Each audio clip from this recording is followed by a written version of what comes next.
Israeli forces have killed 2 Palestinians and wounded several others in operations in the Gaza Strip.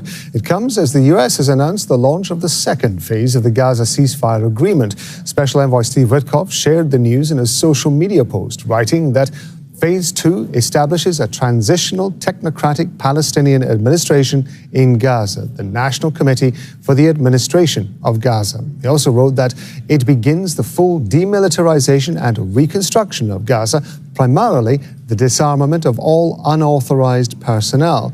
Witkoff says the US expects Hamas to comply fully with its obligations, including the immediate return of the final deceased hostage, and warns that failure to do so will bring serious consequences. Al Jazeera's Hind Khadri has more on the reaction to that announcement from Gaza City.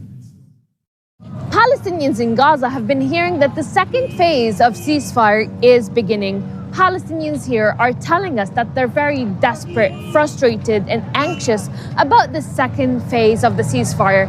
On the ground, there's nothing really changing.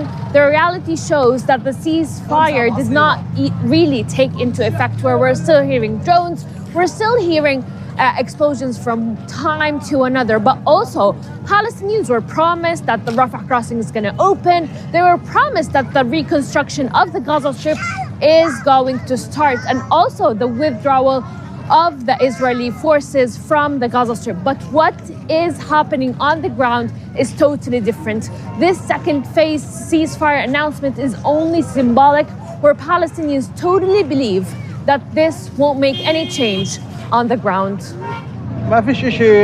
Nothing has happened. The announcement of the end of one phase and the beginning of another has had no impact on citizens' lives. It's as if we're still in the first phase. The crossings were supposed to open, prices were supposed to fall, and Israeli attacks were supposed to stop. Nothing has changed except that we have moved from the south to the north of the Strip. They haven't opened the crossings and the situation remains unchanged. Let us seriously complete the first phase properly before announcing the transition of the second. I swear to God, I'm not optimistic about the announcement of the start of the second phase, because the first phase did not fulfill all its promises, as aid and food didn't arrive, and the ceasefire has not been implemented as required in the agreement. With the bombing and killing continuing, we can't find shelter or even a tent. Taqwa al-Nunu is a media advisor to the head of Hamas Political Bureau. He's told Al Jazeera the group welcomes the formation of the Administrative Committee for the Gaza Strip. He said Hamas must work with mediators and the international community to achieve calm and a return to normalcy in Gaza. He added that mediators are making great efforts to compel the occupation to implement what was agreed upon. And he also said that Hamas is working with mediators to open the crossings, allow aid in, and secure the withdrawal of occupation forces from the Gaza Strip.